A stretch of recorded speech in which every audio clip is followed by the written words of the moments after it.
Good morning વિદ્યાર્થી મિત્રો. સો last લેક્ચરની અંદર આપણે આઉફબાઉનો નિયમ જોયો હતો અને સિમ્પલ ઇલેક્ટ્રોન રચના લખતા આપણે શીખ્યા હતા. બરાબર, તમને હોમવર્કમાં પણ 1 થી 20 તત્વોની ઇલેક્ટ્રોન રચના મેં લખવાની કીધી હતી કે મારા ખ્યાલથી તમે લખી જ નાખી હશે. ઓકે, નેક્સ્ટ જે આપણો બીજો નિયમ છે એ છે પૌલીનો નિષેધ નિયમ, બાકાતીનો નિયમ. બરાબર, આ નિયમ ખૂબ જ ઇમ્પોર્ટન્ટ છે પેટા કક્ષકોમાં ઇલેક્ટ્રોન કઈ રીતે ભરાય છે એના માટે. તો સૌથી પહેલાં તો એક વાક્ય હું લખી દઉં કે એના નિયમ અનુસાર કે પરમાણુમાં રહેલા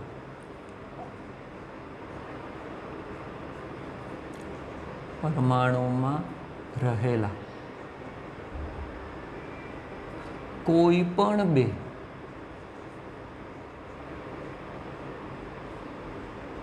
પણ બે ઇલેક્ટ્રોન ના ચારેય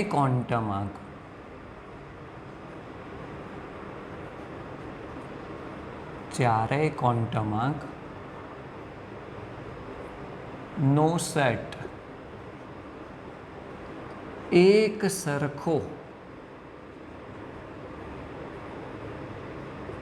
હોય નહીં. આ છે પૌલીનો નિષેધ નિયમ કે પરમાણુમાં દરેક ઇલેક્ટ્રોનના ચારેય ક્વોન્ટમાંક એક સમાન હોઈ શકે નહીં. એટલે કે એમાંથી 3 ક્વોન્ટમાંક એક સમાન હોઈ શકે પરંતુ ચોથો ક્વોન્ટમાંક તો જુદો જ હશે.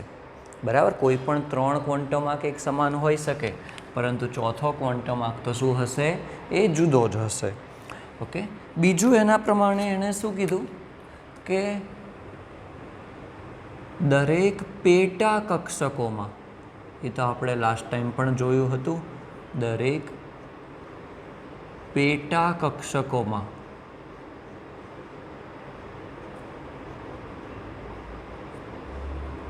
બે જ ઇલેક્ટ્રોન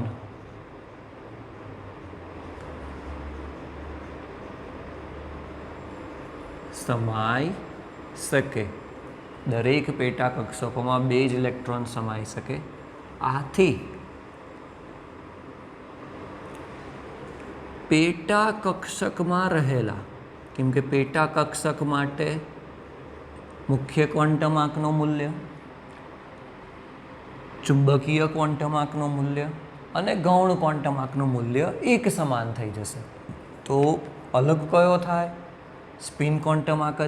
તો પેટા કક્ષકમાં રહેલા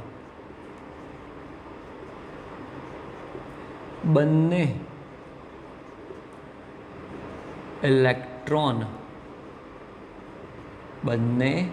ઇલેક્ટ્રોનના સ્પિન ક્વોન્ટમાંક એટલે કે ભ્રમણ ક્વોન્ટમાંક, સ્પિન ક્વોન્ટમાંક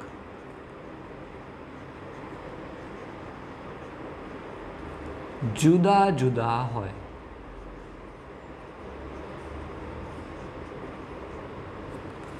બરાબર, આ છે બેઝિકલી કમ્પ્લીટ પૌલીનો નિષેધ નિયમ. બરાબર, એકદમ સિમ્પલ નિયમ છે કે ચારેય ક્વોન્ટમાંક એક સમાન હોઈ ના શકે. ચલો આપણે એનું એક્ઝામ્પલ લઈએ.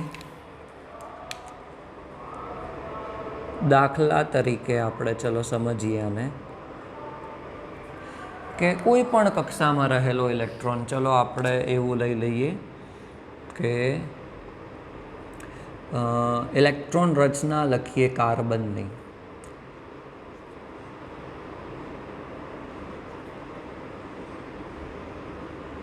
(1s2) 2s2 2p2. ઓકે, તો દરેકની અંદર બે ઇલેક્ટ્રોન છે.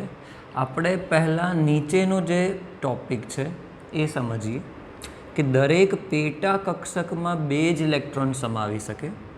આથી પેટા કક્ષકમાં રહેલા બંને ઇલેક્ટ્રોનના સ્પિન ક્વોન્ટમાંક જુદા જુદા હશે.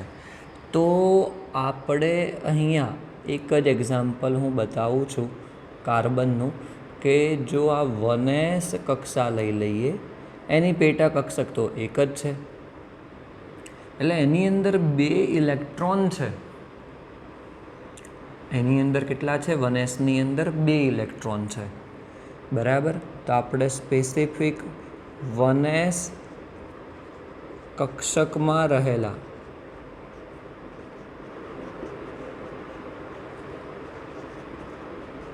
ઇલેક્ટ્રોન માટે આપણે ગણતરી કરીએ છીએ. બરાબર. તો એમાં આપણે ચલો લખીએ કે પહેલો ઇલેક્ટ્રોન, ફર્સ્ટ ઇલેક્ટ્રોન અને સેકન્ડ ઇલેક્ટ્રોન. ઓકે. તો કઈ કક્ષામાં છે? તો 1s. તો એના માટે n બરાબર શું થઈ જશે? 1 થઈ જશે. l શું થઈ જશે? s કક્ષા છે એટલે 0 થઈ જશે. ml શું થઈ જશે? બરાબર. s કક્ષા છે એટલે 2l + 1 વેલ્યુ હોય, l 0 છે એના માટેની એક વેલ્યુ એ કઈ થઈ જશે? 0.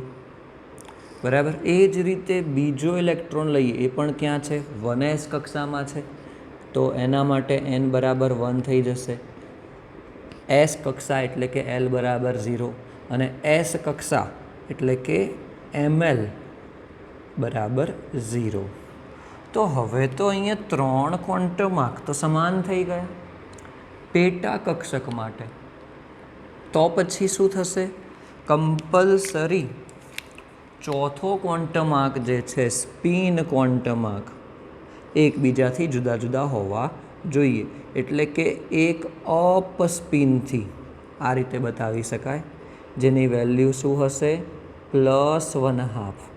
અને બીજો શું હશે? ડાઉન સ્પિનથી, બરાબર, નીચું ભ્રમણ, એની વેલ્યુ શું હશે? -1/2. બરાબર. એટલે જો આપણે ઇલેક્ટ્રોન અહીંયા બતાવવા હોય 2, તો આપણે શું બતાવીએ? એક અપ બતાવીશું અને બીજો શું બતાવીશું? ડાઉન બતાવીશું. ઓકે. આ 1s માટે આપણે વાત કરી. હવે આપણે કોના માટે વાત કરીએ? તો આ નિયમ તમને ખબર પડી ગઈ હવે કે દરેક પેટા કક્ષકમાં રહે 2 જ ઇલેક્ટ્રોન એક તો સમાઈ શકે, અને પેટા કક્ષકમાં રહેલા બંને ઇલેક્ટ્રોનના સ્પિન ક્વોન્ટમમાં કેવા હશે? જુદા જુદા હશે. કક્ષક એક જ છે તો એના માટે મુખ્ય ક્વોન્ટમ આંક, ગૌણ ક્વોન્ટમ આંક, ચુંબકીય ક્વોન્ટમ આંક તો સમાન જ થવાના છે. તો એક જ ઓપ્શન છે, જુદું શું હશે? સ્પિન ક્વોન્ટમ આંક. બરાબર. તો હવે 1s અને 2s ની કમ્પેરિઝન કરીએ. ચલો, આ એક આપણે કમ્પેરિઝન કરી. હવે 1s અને 2s માટે,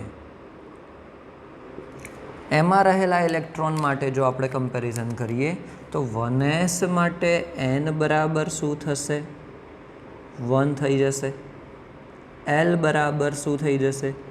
0 થઈ જશે. ml બરાબર શું થઈ જશે? 0 થઈ જશે. અને s બરાબર, આપણને ઇલેક્ટ્રોન ખબર નથી, આપણને ખબર પડી એક અપ હોય કે ડાઉન હોય, એટલે બંને લખી શકીએ આપણે કે +1/2 હોય અથવા તો પછી -1/2 હોય. એ જ રીતે 2s માટે n બરાબર 2 થઈ જશે. તો અહીંયા જ અલગ પડી ગયા. 4 તો હવે સમાન થવાના જ નહીં, અહીંયા જ અલગ પડી ગયા. s માટે l બરાબર 0 હશે, ml બરાબર 0 હશે, s બરાબર +1/2 અથવા -1/2. એટલે કે 2 ક્વોન્ટમ આંક આપણે લઈએ તો 4 ક્વોન્ટમ આંકમાં 2 કક્ષકોમાંથી કદી એક સમાન હશે નહીં. આ તો 1s અને 2s લીધા. ચલો આપણે હજી એક એક્ઝામ્પલ લઈએ. અહીંયા કોના માટે લઈએ? તો ચલો 3p અને 3d કક્ષા લઈએ. 3d અને 3d કક્ષક લઈએ. તો જુઓ અહીંયા n બરાબર 3 છે, અહીંયા પણ n બરાબર શું થઈ જશે? 3 થઈ જશે. અહીંયા એલ બરાબર શું થઈ ગયું? 1 થઈ ગયું. અહીંયા પણ એલ બરાબર શું થઈ જશે? 2 થઈ જશે. તો અલગ થઈ ગયા. તો આપણો નિયમ બરાબર છે કે પરમાણુમાં રહેલા કોઈ પણ બે ઇલેક્ટ્રોન, એટલે કે 3p માં રહેલો ઇલેક્ટ્રોન અને 3d માં રહેલા ઇલેક્ટ્રોન, એના ચારેય ક્વોન્ટમમાં કદી સમાન હોઈ શકે નહીં. બીજું કે હવે ધારો કે પેટા કક્ષકમાં આપણે લઈ લઈએ, પેટા કક્ષકોમાં બે જ ઇલેક્ટ્રોન સમાઈ શકે. પીની અંદર 3 પેટા કક્ષક છે, ડીની અંદર 5 પેટા કક્ષક છે, એસની અંદર એક જ પેટા કક્ષક છે. તો એ પેટા કક્ષકમાં રહેલા બંને ઇલેક્ટ્રોનના સ્પિન ક્વોન્ટમાંક જુદા જુદા હશે. સ્પિન ક્વોન્ટમાંક જુદા જુદા હશે. બરાબર? તો નિયમ સરળ છે. એક્ઝામ્પલ દ્વારા તમને સમજાવવા ટ્રાય કર્યો છે, એને સમજવા માટે ટ્રાય કરજો. બરાબર? પૌલીનો નિષેધ નિયમ એકદમ સિમ્પલ નિયમ છે. 1 માર્ક્સના એસક્યુમાં પણ પૂછી શકાય કે પૌલીનો નિષેધ નિયમ સમજાવો, અથવા તો પછી 2 માર્ક્સની થિયરીમાં પણ પૂછી શકાય. બરાબર? ચલો, નેક્સ્ટ જે ક્વેશ્ચન છે એ છે હુન્ડનો મહત્તમ ગુણકતાનો નિયમ. બરાબર? એના પછીનો નેક્સ્ટ નિયમ છે અને લાસ્ટ નિયમ છે હુન્ડનો મહત્તમ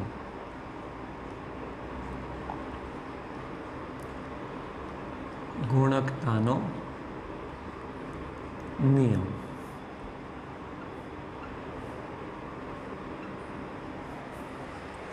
હુન્ડનો મહત્તમ ગુણકતાનો નિયમ. બરાબર? તો આ નિયમ આપણને પેટા કક્ષકોમાં કઈ રીતે ઉર્જાના આધારે ભરાય છે ઇલેક્ટ્રોન, એના વિશે માહિતી આપશે. બરાબર? તો એવું કહેવામાં આવે કે પેટા કક્ષકોની ઉર્જા એક સમાન હોય છે. બરાબર? જેને સમશક્તિ સ્તર કહેવામાં આવે. ઓકે, એવું કહી શકાય કે કક્ષક માટે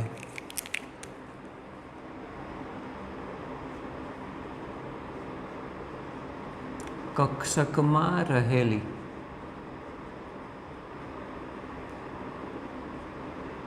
પેટા કક્ષકોની ઉર્જા એક સમાન હોય છે. આ નિયમ હજી નથી ચાલુ થયો. આ ફક્ત સમજાવવામાં આવે છે કે કક્ષકમાં જે પેટા કક્ષકો હોય છે તેની ઉર્જા એક સમાન હોય છે. બરાબર? તો તેને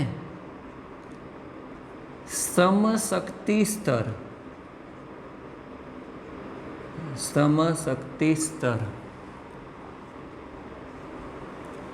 કહેવામાં આવે છે. તેને શું કહેવામાં આવે છે? સમશક્તિ સ્તર કહેવામાં આવે છે. હવે નિયમ ચાલુ થશે કે નિયમ એવું કહે છે કે પેટા કક્ષકો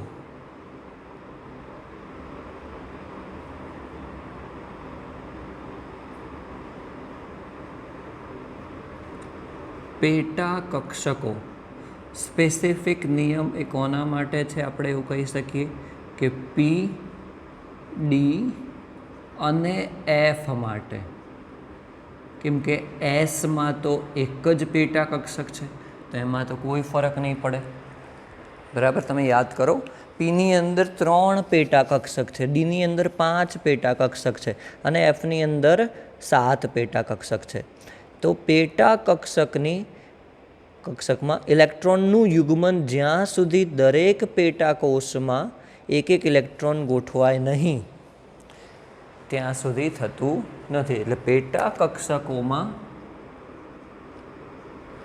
ઇલેક્ટ્રોનનું યુગ્મન જ્યાં સુધી દરેક પેટા કક્ષકમાં એક એક ઇલેક્ટ્રોન ના ગોઠવાય ત્યાં સુધી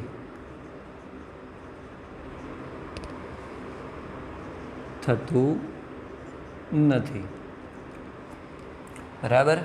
નિયમ સિમ્પલ છે. આપણને પહેલાં એ વસ્તુ ખબર છે, દરેક પેટા કક્ષકમાં કેટલા ઇલેક્ટ્રોન સમાઈ શકે? 2 ઇલેક્ટ્રોન સમાઈ શકે. બરાબર. એમાં પણ શું કીધું છે કે પેટા કક્ષકો કોના માટે? પી, ડી અને એફ માટે. એમાં ઇલેક્ટ્રોનનું યુગ્મન જ્યાં સુધી દરેક પેટા કક્ષકમાં એક એક ઇલેક્ટ્રોન ના ગોઠવાય ત્યાં સુધી થતું નથી. એનો મતલબ કે ઇલેક્ટ્રોનનું યુગ્મન, યુગ્મ એટલે 2, યુગ્મનો મતલબ શું થાય? જોડી, 2. એ દરેક પેટા કક્ષકમાં એક એક ઇલેક્ટ્રોન આવી જાય ત્યારબાદ જ તેની અંદર યુગ્મન એટલે કે જોડી બનવાની શરૂઆત થાય. બરાબર. આપણે એકદમ સિમ્પલ એક્ઝામ્પલથી શરૂ કરીએ કે સૌપ્રથમ આપણે એક્ઝામ્પલ હેલિયમનું લઈએ. ચલો, હેલિયમ પરમાણુ ક્રમાંક 2 છે. એની ઇલેક્ટ્રોન રચના શું થઈ જશે? 2 ઇલેક્ટ્રોન ભરવાના છે એટલે આપણે લખીશું 1s2 લખીશું.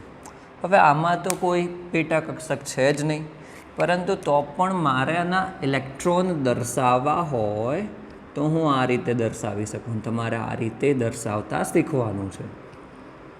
આને મેં કહી દીધી 1s કક્ષક છે. બરાબર. એમાં 2 ઇલેક્ટ્રોન છે. આપણે અહીંયા શીખ્યા હતા કે દરેક પેટા કક્ષક માટે મોટાભાગે શું હશે? સ્પિન ક્વોન્ટમ જુદો હશે પેટા કક્ષક માટે. તો અહીંયા એક અપ સ્પિનથી ભરાશે, ઊંચું ભ્રમણ હશે, અને બીજો ઇલેક્ટ્રોન ડાઉન સ્પિનથી હશે. બરાબર. ડાઉન સ્પિનથી હશે. ઓકે. તો આ હિલિયમ માટે થયું. હજી આપણો નિયમ માટેનું એક્ઝામ્પલ નથી આવ્યું. ઓકે. હવે આપણે આપણા નિયમ માટેનું એક્ઝામ્પલ લઈએ છીએ કે કાર્બનનું લઈએ. આ તમને ફક્ત એક તૈયાર કર્યા કે આ રીતે આપણે ઇલેક્ટ્રોન ભરવાના છે. કાર્બનની ઇલેક્ટ્રોન રચના આપણે આ રીતે લખી હતી: 1s2 2s2 2p6.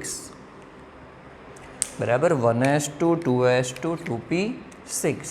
તો જો 2p2 આવશે, 6 જ ઇલેક્ટ્રોન છે. હવે જો મારે આ કક્ષકની અંદર કઈ રીતે ઇલેક્ટ્રોન ભરવાના છે એ આપણને પૌલી અને હુન્ડનો નિયમ શીખવાડે છે. આ થઈ જશે 1s કક્ષા. અહીંયા હું આ ડ્રો કરું છું 2s કક્ષા, અને 2p કક્ષા છે એના કેટલા પેટા કક્ષકો છે? તો 3 પેટા કક્ષક છે. બરાબર. કયા કયા? 2px 2py 2pz. ઓકે. હવે ઇલેક્ટ્રોન ભરવાના છે તો શું કહે છે? 2 ઇલેક્ટ્રોન 1sમાં છે તો એમાં તો એક જ પેટા કક્ષક છે, તો એક અપ સ્પિનથી ભરાશે, એક ડાઉન સ્પિનથી ભરાશે. ચલો 2sમાં પણ 2 જ ઇલેક્ટ્રોન છે, એક અપ સ્પિનથી, એક ડાઉન સ્પિનથી. હવે આપણો હુન્ડનો નિયમ અહીંયા લાગુ પડશે કે 2p2 છે એટલે કે p કક્ષામાં 2 ઇલેક્ટ્રોન આપણે ભરવાના છે. બરાબર. તો 2 ઇલેક્ટ્રોન આપણે આ રીતે નહીં ભરીએ, આ એક અપ સ્પિનથી, એક ડાઉન સ્પિનથી, આ રીતે નહીં ભરાય. એનો નિયમ શું કહે છે કે જ્યાં સુધી દરેક પેટા કક્ષકમાં એક એક ઇલેક્ટ્રોન ના આવી જાય ત્યાં સુધી ઇલેક્ટ્રોનનું યુગ્મન થતું નથી. એટલે 2pxમાં એક ઇલેક્ટ્રોન આવ્યો, પછી બીજો ઇલેક્ટ્રોન કમ્પલસરી ક્યાં જશે? 2pyમાં. એટલું યાદ રાખજો કે બધા જ પહેલાં તમારે અપ સ્પિનથી બતાવવાના છે. તો 2pyમાં ગયો. તો આ રીતની એના હુન્ડના નિયમ અનુસાર ઇલેક્ટ્રોન રચના થશે. ચલો આપણે આગળ એક્ઝામ્પલ જોઈએ નાઇટ્રોજનનો. પરમાણુ ક્રમાંક 7 છે. ઇલેક્ટ્રોન રચના 1s2 2s2 2p3. 1s2 2s2 2p3 આ 1s કક્ષા 2s કક્ષા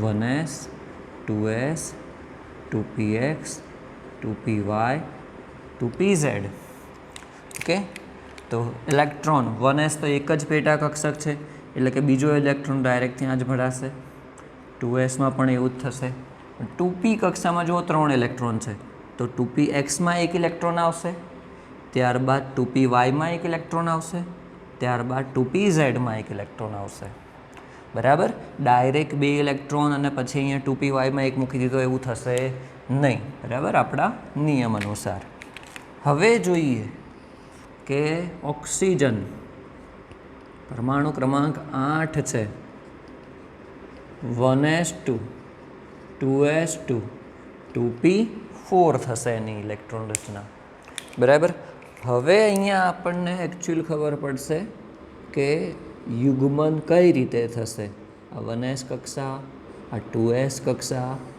અને 1s 2s 2px 2py 2pz બરાબર તો 1sમાં તો એક અપ સ્પિન એક ડાઉન સ્પિન 2sમાં પણ એક up spin down spin 4 electron 2pમાં ભરવાના છે પરંતુ જ્યાં સુધી દરેક પેટા કક્ષકમાં એક ઇલેક્ટ્રોન ના ગોઠવાય ત્યાં સુધી એનું યુગ્મન થતું નથી તો દરેક પેટા કક્ષક એટલે કે અહીંયા pની 3 છે તો 2pxમાં એક ઇલેક્ટ્રોન આવ્યો 2pyમાં બીજો આવ્યો 2pzમાં ત્રીજો આવ્યો તો હવે પેટા કક્ષકો ભરાઈ ગઈ બરાબર તો શું કરશું હવે આપણે કે ચોથો ઇલેક્ટ્રોન ક્યાં આવશે ફરીથી 2pxમાં આવશે જ્યાંથી શરૂઆત કરી હતી શરૂઆતની પેટા કક્ષકમાં ત્યાં પર એક તો એક અપ સ્પિનથી આવી ચૂક્યો છે તો દરેક પેટા કક્ષકમાં બંને ઇલેક્ટ્રોનના સ્પિન જુદા હશે જુદા જુદા હશે તો આ કેવી રીતે આવશે ડાઉન સ્પિનથી બરાબર તો આપણો નિયમ અહીંયા આપણે 3 એક્ઝામ્પલ દ્વારા સરળતાથી સાબિત કરી શકીએ છીએ કે કક્ષકમાં રહેલા પેટા કક્ષકોની ઉર્જા સમાન હોય છે જેને આપણે સમશક્તિ સ્તર કીધું છે અને દરેક પેટા કક્ષકોમાં ઇલેક્ટ્રોનનું યુગ્મન ત્યાં સુધી નથી થતું કે જ્યાં સુધી દરેકમાં એક એક ઇલેક્ટ્રોન ના ગોઠવાય બરાબર તો આ તમારો પાઉલીનો નિયમ અને હુન્ડનો નિયમ અહીંયા પૂરો થયો હોમવર્કમાં હજી એક બીજી વસ્તુ આપું છું તમને કે તમે 1 થી 20 તત્વો છે એની આઉફબાઉના નિયમ અનુસાર તો ઇલેક્ટ્રોન રચના લખી જ હતી પરંતુ હવે છેલ્લે 3 નિયમ અનુસાર આજે મેં આ બોક્સ કરીને બતાવ્યા છે ઇલેક્ટ્રોન કઈ રીતે ગોઠવાય છે પેટા કક્ષકમાં બરાબર એ તમારે 1 થી 20 તત્વોની ઇલેક્ટ્રોન રચના બરાબર લખવાની છે કઈ રીતે આ બોક્સ અનુસાર કઈ રીતે આપણે અલગ અલગ પેટા કક્ષકોમાં કઈ રીતે ઇલેક્ટ્રોન ભરાશે અને અપ સ્પિન ડાઉન સ્પિન એ અનુસાર તમારે તત્વોની ઇલેક્ટ્રોન રચના લખવાની છે ઓકે તો આજે આપણે લેક્ચર અહીંયા જ પૂરો કરીએ છીએ નેક્સ્ટ લેક્ચરમાં ઓલમોસ્ટ ચેપ્ટર પૂરું થઈ જશે પછી આપણે સ્વાધ્યાય સ્ટાર્ટ કરીશું બરાબર થેન્ક યુ